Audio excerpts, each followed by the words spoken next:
All right, good morning, everyone, and welcome to another installment of the Heart Centre weekly cardiovascular rounds.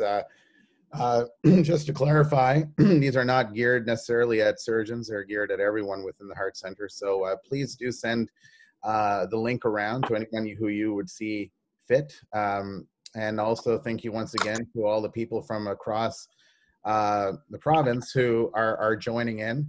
I'm going to mute everyone just to make sure that that we keep the sound sort of under control. Brent, I'm just going to unmute you. So I just want to take a chance to introduce Dr. Brent McGrath. Brent's now been a part of the program for the last year and a half, 2 years.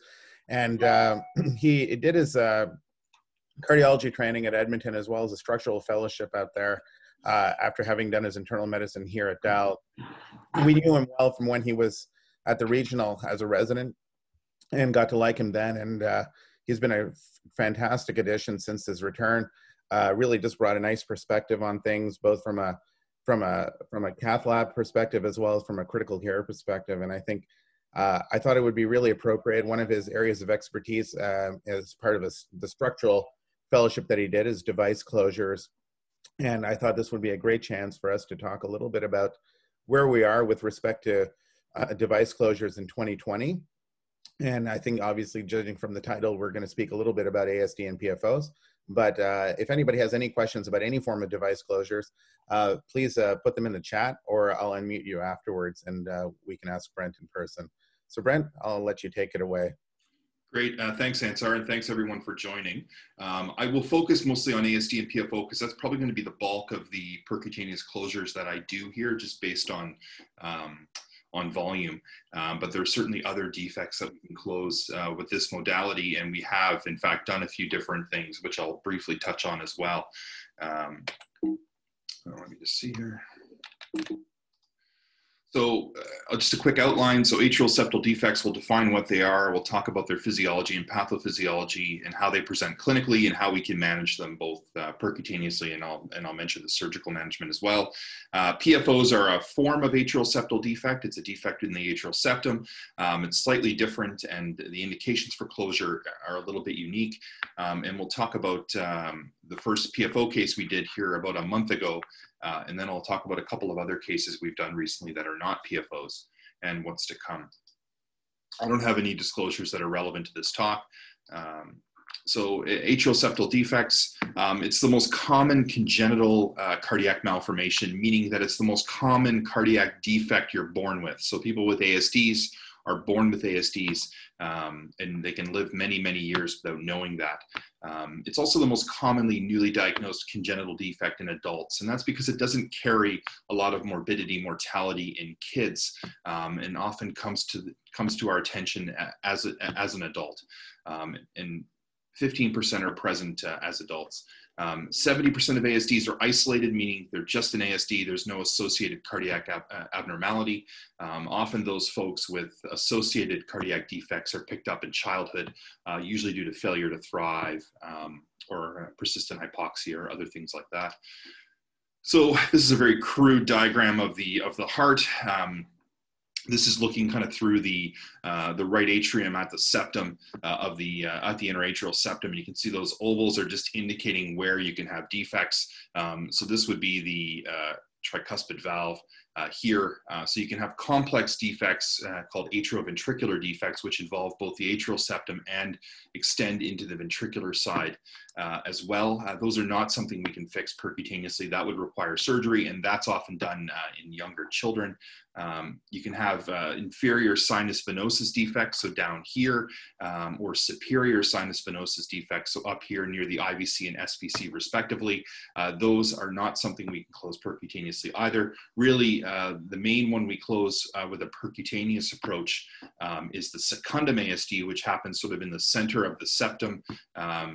And that, thankfully, that makes up most ASDs. About 90% are secundum ASDs. So it's the one we can deal with percutaneously, and thankfully it's also the most common defect. So this is just an echo, a 2D echo, 4-chamber view. And here you can see the atrial septum. There's a large defect here you can clearly appreciate. So that's a large secundum ASD. So in terms of pathophysiology, so I mentioned you're born with this defect, but often it doesn't come to attention clinically until you're many decades on. The long-term effects of having an ASD really depend on the shunt. And what I mean by that is the blood that flows in the wrong direction, typically left to right. So if you think about high pressure to low pressure, the left atrium is higher pressure than the right atrium. It may not be a huge difference, but it's enough that that's where the flow is going to go. It'll shunt left to right. On occasion, it can shunt the other way. That can happen sort of periodically for short terms, or it can start to be a persistent abnormality in folks who've developed very high right-sided pressures. So the degree of the shunt generally relates to the size of the hole. That makes sense. The bigger the hole, the more flow is going to go through it. And the direction of the shunt relates to the pressure differences. So normally it's a left side to right side flow, but in certain circumstances it can go the other way, either temporarily or briefly or more permanently. And a hemodynamically significant shunt, by definition, produces RV enlargement and ultimately pulmonary hypertension. So that's kind of the end organ result of having a large left to right atrial shunt, is eventually the right ventricle seeing more volume than it should, becomes dilated. Often it'll actually become dysfunctional, and you'll see elevated pulmonary pressures. So an insignificant shunt is a normal RV size. So if you see an ASD, but the RV looks normal in function and size, that shunt is likely not causing, at least hasn't caused, but may not be causing any issues with pressure or volume. Clinically significant shunt, really by definition, has evidence of RV dilatation, so RV overload. So how do patients present? What do we see? So a significant shunt, we can define that when we take them to the cath lab and we do a left and right heart cath as a QPQS, which is the sort of shunt fraction of 1.5 to 2 to 1. So there's more blood coming from left to right. And we see on echo a large right ventricle, as mentioned, with high pressures on invasive measurement of right heart cath. Symptoms can usually be fatigue. They're often non-specific and can be contributed to other causes. So they may be fatigued. They may have poor exercise tolerance. They may be short breath with exertion. Some will develop atrial arrhythmias, A-flutter, A-fib. On rare occasions, they can have a paradoxical emboli. So they'll embolize from the right to the left. So they'll have that brief moment where shunting goes the other direction. And at that point in time, if there happens to be a small thrombus in transit on the venous side, it can actually slip through there. I'll talk more about that when I talk about PFOs in particular. And they may develop late pulmonary hypertension, which can present with those symptoms and then echo evidence of high pulmonary pressures. These are due to chronic volume overload, which leads to sort of pressure-related effects. But there's a long asymptomatic latency period. So even with a significant ASD, it can take many, many years, even decades, before you start seeing these manifestations of the ASD. So often we'll see in folks who have a large ASD with a significant shunt, you might see cardiac enlargement on X-ray. I mentioned the symptoms, so exercise intolerance and dyspnea. And again, paradoxical embolus, the worst case scenario being stroke. It's important to note really that these symptoms vary widely with age at presentation, as well as shunt size, and they usually lag behind evidence of cardiopulmonary dysfunction. So often you'll see RV enlargement on echo before the patients will start to feel it symptomatically. And again, it also depends to some degree on how functional and fit the patient is. So if there's someone who just sits around all day, they may not notice significant RV dysfunction compared to someone who's much more active than that. And symptoms alone generally don't guide treatment because these symptoms can be very non-specific. So I've already went through this, I won't go through it again, but obviously late signs like right heart failure, these are usually older folks, so over 40. Atrial arrhythmias, these can happen in younger people, and I mentioned the other symptoms. So closure, so there's really two options, the surgical option, which has been the mainstay for many, many decades, or the percutaneous option, which has been around for quite some time. We've not been doing it here in New Brunswick. The closest site was Halifax, although the fellow who does them there has actually moved to Ontario, so we'll now be the only site in Atlantic Canada doing it. So surgical option, obviously it's open heart surgery, but it has low operative mortality, long-term survival. Most of these people who have a ASD closed are often younger, so from a surgical risk point of view, they're lower risk, and they do quite well. And it's an enduring result. So it's patched, it's usually patched for good with no residual shunting. Percutaneous approach was done over 40 years ago now. Success rates are quite good, so 92 to 100% at 1 year. It's obviously safer than surgery, at least certainly in the short term. And it's cheaper than surgery. You don't need to be in the ICU for a week. It's usually a day procedure, and you can avoid all the sequelae of having your chest open. So if you're a young 30, 40 something year old who doesn't have any other indication for open heart surgery, obviously that's a plus.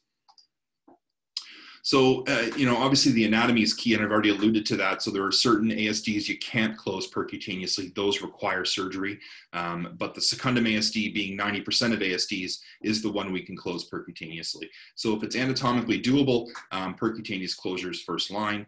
It needs to be an isolated defect, so there can't be other congenital abnormalities that should be addressed, because that would require surgery. The size, there is a limit. So if it's a massive hole in the septum, the closure devices we have are limited to a certain size, so up to 40 millimeter defect. That's 4 centimeters though. That's a large hole. So it's rare. I've never seen one that large. So generally speaking, most of these can be closed percutaneously. There are some hemodynamic requirements. This is a bit of minutia. It's important for me to know this. But if the right-sided pressures are too high, you may have missed the boat, and it may not be safe to close the defect, because that provides a bit of a decompression method for the right heart. So if you close that hole off and the right pressures are too high, you can run into more problems. So generally speaking, you can see the sort of requirements here. So systemic pulmonary pressure, less than 50% of the systemic arterial pressure or their blood pressure, and their pulmonary vascular resistance has to be low enough to make this a safe procedure. So for these folks, they all get a right heart cath, measurements of their pulmonary pressures and their PVR and SVR to determine whether or not it's safe to close the defect. And then the other important point is you need an adequate rim around the septum, around the hole, to support the device. So the device has been, I'll show you a picture in a moment, it's 2 discs. And this is actually true for any percutaneous device that we put in the heart. They generally have 1 or 2 discs that hold the device against the cardiac tissue. And in this case, there's 2 discs because there's one on the left side and one on the right side of the septum, with the septum sandwiched in between. If there's not enough rim to hold the device, the major risk would be that the device would embolize or fall out of the hole. And that would be a big issue. You'd have to either retrieve it, or they'd have to undergo open heart surgery to retrieve it. So, that's something that's important. And generally it's at least 5 millimeters, ideally more than that. And here you can see the different rims. These are just the way we label the rims. And to determine adequacy. Now, you don't need to have 5 millimeters everywhere, but it should be predominantly, there should be a predominantly good rim around the whole defect to make this a safe procedure. I don't want to go through the guidelines, but basically any evidence of right-sided enlargement or pressure overload is an indication, with a significant shunt, that being 1.5 to 1, is an indication to close the defect. Again, those hemodynamic parameters in mind, it can't be abnormal in that regard. And I'll skip that. That's kind of not that important. And again, the sort of indication where it may be harmful to close this percutaneously, or surgically for that matter, is if your hemodynamic parameters are on the right side are too abnormal or too high to make this a safe procedure to do. So in terms of complications from a percutaneous standpoint, you may be left with a residual shunt. Again, the pictures I've shown you have shown a perfectly round ASD. That's not always the case. Usually it's some sort of oblong shape, so ovalish. So you may, and all the closure devices are round. So you put a round plug in an oval hole, you may be left with a residual shunt, but likely you've reduced it enough, if your measurements are accurate, to make it a non-significant shunt. So we would consider that to be an adequate closure. There are rare occasions where you need 2 devices. During the procedure, there's obviously a risk of developing a pericardial effusion, even tamponade if a wire perfs, that kind of thing. I mentioned the device falling out of the hole or embolizing. That's obviously a concern. It doesn't always happen immediately with deployment. So you might put the device in, finish the case, the patient goes upstairs or even goes home, and then represents with odd symptoms or chest pain or shortness of breath, or could present quite sick if the device obstructs flow through one of the great vessels. Then that would be very much an unfortunate adverse event, and that would need to be either retrieved with a snare percutaneously or an open procedure. A more subacute or sort of chronic complication would be erosion of the device. So these devices, and I'll show you a picture, they're made of nitinol, so they're a metal mesh. So the metal sitting on the septum, and it's actually on the aortic rim part of the septum, so just adjacent to the aorta. The heart moves as it contracts, so the device actually will rub a little bit. And there's always a concern that if it rubs too much or there's too much movement and it's too close to the aorta, that it can actually erode into the aorta. That's the most common site of erosion. And if that happens, you end up getting an aortic atrial fistula. And that, again, now you've got another hole to deal with. So that's a concern. It's not that common. And if you size the device adequately and you watch for any evidence of overriding on the aortic rim by too much, you can avoid this, but it certainly can still happen, and it's been widely reported. Interestingly, there's an increased incidence of atrial arrhythmias post-device closure. So AFib is actually about 3 to 5% of folks who get a device closure may develop, if they haven't already developed AFib. So there's an increased risk of that. You got to watch for that because it may warrant anticoagulation for stroke reduction. They may be left with residual pulmonary hypertension, so their right-sided dysfunction or their right-sided pulmonary pressures may not come down to normal post-device. And that's really going to depend on how long those pressures have been abnormal. So, you know, you may not expect a full return to normal, which means you may not get complete resolution of symptomatology. But what you've likely done is prevent things from progressing farther. Stroke is uncommon, but it's metallic material. In particular, there is a disc on the left atrial side. And before that endothelializes, there is a risk of developing thrombus. Generally, we put these people on dual antiplatelet therapy for either 3 to 6 months to mitigate that, but there's still a risk there. We don't anticoagulate these folks. It's not like getting a mechanical valve. Generally speaking, within a few months, that whole device will endothelialize and there will be no exposed or very little exposed metallic material. And there's a risk of endocarditis. That risk is kind of upfront, so usually within the first 3 to 6 months. After that, once the device endothelializes, that risk drops quite a bit. But generally speaking, there is a risk there. It is foreign material in the heart. So outcomes, so natural history of unrepaired ASDs with you know, end organ or pulmonary hypertension and RV dysfunction certainly come with increased morbidity and mortality.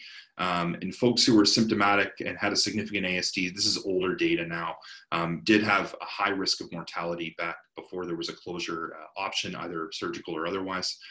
Generally speaking, if they're symptomatic and have evidence of a significant shunt in their 20s, if you close them at a young age, you know, if you diagnose them early, the mortality curve normalizes.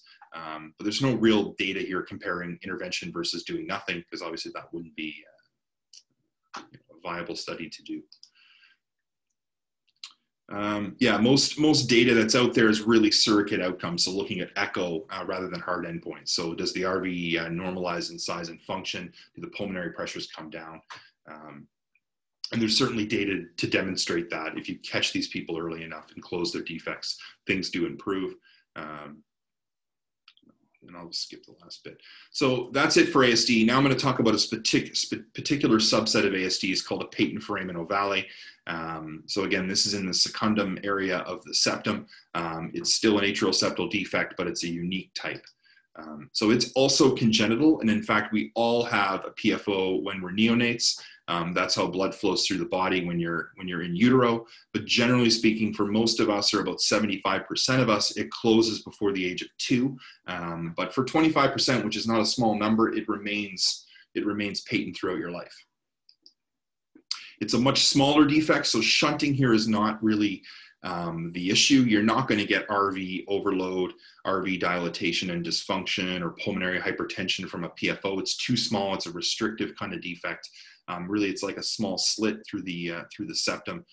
You can see it here. This is looking at it kind of from one of the atrial sides, and you can see the right atrial side, and you can see this is the 2 parts of the septum, and you can sort of see how it's kind of like a flap, and you can a little more visualize it here on the right side, where there's a flap here, and the blood flows can flow right to left. It actually can't really flow left to right just because of the nature of the anatomy. It kind of works like a trap door. So you're not going to see that left to right shunting, and that's why you're not going to see evidence of RV overload or pulmonary hypertension. These defects are usually quite a bit smaller than the secundum ASDs that I talked about a moment ago, the mean size being somewhere around 5 millimeters in diameter. And we don't really know why some people don't close permanently. So again, 75% of us will have a closed PFO after about 2 years of life, but there's a large number of people who do not, and we don't really understand why that is. So again, generally speaking, even those of us who have a PFO that's still that's a patent hole, we don't have any issues. It's not a concern. Again, it's not a volume pressure overload issue because the direction of the shunting is usually from right to left in certain circumstances. When it can shunt, when you might see shunting right to left acutely would be something like PE, which is going to acutely increase your right-sided pressures. Mechanical ventilation, again, that's changing the mechanics and the pressures within the chest. That can do it. If you have Valsalva, that can temporarily increase the right-sided pressures and may result in right to left shunting. Chronically, if you happen to have pulmonary hypertension from another etiology, things like Epstein's abnormality or pulmonary stenosis, those can increase your right-sided pressures, which can cause a persistent right to left shunt through the PFO. But most of the time, there isn't much in the way of shunting. It's generally a transient episode. And ASA in this case doesn't refer to aspirin, it refers to an atrial septal aneurysm. So if you have a PFO and your interatrial septum is aneurysmal, meaning it sort of bulges as it moves, you're more likely to get opening of the PFO. So these are just some echoes. This one will it play? Yeah, okay. So here, that's that atrial septal aneurysm I was just alluding to. You can see how the atrial septum kind of bounces back and forth. This is the RV. What they've done here is injected agitated saline, which is just basically 2 10 cc syringes of saline that have kind of been mixed back and forth, and it creates these micro bubbles. And when you inject them to the right side of the heart, you should not see any come to the left side of the heart in a normal heart with no defect in the atrial septum, because as these bubbles go through the lungs, they get filtered out and they don't enter the left side via the lungs. So in this case, they probably had the patient Valsalva, and you've got a transient increase in right-sided pressures, and all of a sudden you see a few bubbles coming over here through the interatrial septum. It's not clear exactly where they're coming through, but this patient had a PFO, and that's likely where they transited through. So if somebody has a stroke, they may go on to have an echo to look for a cause for their stroke. As part of that echo, they'll often get one of these bubble studies with agitated saline looking for the presence of a PFO, and I'll talk about why that is in a moment. Brent, just you got a couple of minutes, so. Oh, really? That's it, yeah. Yeah, okay. So the big thing with PFOs is they've been associated with cryptogenic stroke. So that's a stroke that's not due to a typical cause. So it's not an 80-year-old with atherosclerosis and carotid stenosis and other reasons for stroke. These are usually younger people who've had can be a devastating stroke for reasons that are unclear. We look for causes, we don't find any, but then we find a PFO. I won't go through the other 3. These are more uncommon. So obviously strokes are common and they can be devastating. Cryptogenic stroke's a diagnosis of exclusion, and the way we come to that diagnosis is we investigate pretty thoroughly. Here you can see kind of the list of the typical way to work these people up, including a thrombophilic workup, looking for weird things like lupus anticoagulant. And if you find none of that, you find no AFib and no other reason for stroke, and you're left with this cryptogenic stroke label, that's when you consider closing a PFO, because we know that folks with PFOs and cryptogenic strokes are at a higher risk for having recurrent stroke, and likely it's due to a paradoxical emboli coming from the venous side and going to the brain, causing a stroke. And if you leave the PFO alone, they're about 6 times more likely to have a recurrent event. I'm not going to go through the data, except to say that there's clear data now from several trials that closing the PFO in these folks is beneficial and reduces the risk of recurrent strokes. So there's a couple of different devices, and I'll show you a couple here in a second. I just need a couple more minutes. So this is done under local, so you just freeze the groin. It's all done through femoral, venous, and arterial access. The patient's awake. It's kind of like coming for a cardiac cath. We use intracardiac echo for imaging. That goes up through one of the femoral veins and just gets parked in the right atrium, so they don't need to be intubated. They don't need TEE. Takes an hour or hour to 2, and they're home the same day. So it's kind of an outpatient procedure. There are different devices available for both ASD and PFO closures. This is the most common device made by Amplatzer. You can see the 2 discs I talked about connected by kind of a stalk. Here you can see the left atrial and right atrial sides and how those discs sit on the septum. This is a device I'd use more for an ASD, not a PFO. That's a similar device made by a different company, but it looks very similar to the one I just showed you. This is the Gore device. So this is the one I've used in a couple of cases we've done here so far in the last month. It's a much sort of gentler device. It doesn't have as much metal. It has a lot of PTFE, which is that white material. So it's less likely to cause erosion of the cardiac structures, most notably the aorta. And you can see this is a dog model, but you can see within a month it's already really endothelialized quite significantly. So our first case, it was a 57-year-old guy. He presented with slurred speech and a facial droop about, I don't know, 8 months ago or so. Diagnosed with stroke, had a big workup like I suggested. There was no cause found except that he was found to have a PFO. He was referred for closure in the context of a cryptogenic stroke. That's our team that did this case about a month ago. This is just us setting up the device. So here you can see the device sort of partially deployed. You can see how it kind of flowers out. Once it's fully deployed, it's sort of 2 flat discs. Here's the echo, the ICE imaging from the procedure. There you can see the slit-like defect. Here you can see, maybe appreciate some color flow through it. This, I think, is a bubble site. It's going to take too long to run. I'll skip it. All right, here we go. You might appreciate some of that agitated saline coming through here. It's not impressive, but there's definitely bubbles that shouldn't be there going through the defect. So we cross the defect from the right atrial side. We put a wire in the left pulmonary vein. Then we advance a sheath or delivery system through the defect. We measure the defect with a balloon just to get a sense of size. We measure that. That's so about 9.5 millimeters wide. That's the balloon on ice. We get our delivery sheath across. You can see me deploying here the left atrial disc, and I'm pulling back against the septum to see if it'll stay. I want to make sure it's stable before I release it. So if I pull back and it pops through, that means the device isn't big enough, even though I've sized it with a balloon. There I've deployed the right atrial side here. You can see that disc coming out. I'm really pulling on it.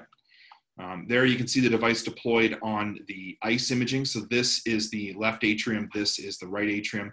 That's the device still attached here. I'm just throwing some color on it. You will see some flow around the device, but that'll heal over. There'll be no flow through it. And there's just the device now in place, and I've locked it, and I've just come to release it over here. You'll see the catheter disconnect from that device. There you go. Now it's released and it's sitting in the atrial septum, and hopefully that's where it stays. That's the ICE catheter. That's a pigtail in the aortic root just for landmarking purposes. There's the final device sitting on the septum on the ICE echo, and here's the device just on fluoro, and you can see it there. And that's what it looks like if you were holding it in your hand. So a couple other things we've done, and then I'm finished. So this was our first percutaneous closure case, and it was a mitral valve paravalvular leak that we did about a year ago, April. So you can't quite see it's small, but there's a device that we put here in a gentleman with bad heart failure and a severe leak around his prosthetic mitral valve. This was the PFO closure I just showed you. We've done 2, and I've got 4 more coming up in the next month. And this was a VSD closure we just did from a week ago in a guy who came in with a late presenting anterior infarct and had a large VSD. He unfortunately died in hospital. Some of you may know him. He just passed away on the weekend. He was quite sick, but it was a nice case to do from a structural point of view, even though his mortality was quite high, and unfortunately he didn't survive. Any questions? That's it. Thanks, Brent. Fantastic. Congratulations on getting this program up and off the ground. I think we're all grateful for that. If there's a question, I'll take it. Otherwise, at this stage, the only question I would make, well, one comment and one question. Number one is, I guess there's always, the surgical option isn't like for an ASD or a PFO. There's always the minimally invasive option, which is there with good results as well. I would totally agree, though, that I would err on the side of, not err, but I would prefer personally a minimally invasive percutaneous approach. But failing that, I think we've got a good surgical backup as an alternative. The question I have for you is number one is, are we using the Watchman device for the AF, for people with AF in the future? I actually just saw one recently, and I'm just curious to see if that's on your radar. So we haven't started an AFib atrial appendage occlusion program yet, but certainly it is on my radar. My intention was to get this ASD PFO program up and running, and then we broaden out to include start doing AFib cases as well. But that is the ultimate goal, Okay, to offer the full complement of percutaneous closure devices. Excellent. Next question that people are, what's the best way to refer these patients along to you? I know somebody is asking a question, for instance, you know, how do we select patients? Is there an age cutoff for PFO closure? What's the best way to refer patients to you? And then specifically around PFO, how do you best select them? And is there an age cutoff? So for PFO in particular, so anybody that's had a stroke and they've been worked up extensively, and that should really include at least a 48-hour Holter and then a workup for thrombophilic chemistry. If that all comes back negative and there's no clear identifiable cause and the patient's not 85 with, you know, clear vascular disease, then I think those are folks that should be referred on if they're found to have a PFO for closure. ASDs, often they'll have an echo for some other indication and they'll be found to have a large RV or elevated pulmonary pressures, and they'll be noted to have an ASD. Those people will often get referred on for right heart cath to look at those parameters I mentioned earlier to make sure that if it is to be closed, it's safe to do so. But for the stroke folks, they need to be ruled out, you know, rule out a common cause for stroke and be left with this cryptogenic diagnosis. Those are the people that should be referred on. Last question. What is your echo follow-up in these patients? Do you do something sort of unique, special, just where you're starting up the program? Yeah, so I'll do an echo post device deployment. So usually that day before they leave, just to document that everything's okay. Even though I've done an intracardiac echo, I like to have a TTE on file. And then generally speaking, I'd say within a month have an echo, and then they could have an echo at 6 months. That's kind of arbitrary, and that's really just because we're new doing this here, and I just want to make sure there's no hiccups. But you know, that would be my recommendation, and that has been my suggestion. Fantastic. So 1 month and 6 months post. 1 month and 6 months, including a pre-discharge TTE. Yes. Yeah. Congratulations, Brent. Well done, and looking forward to seeing more and more success out of your shop. All right. Thanks, Ansar. Thanks, everyone.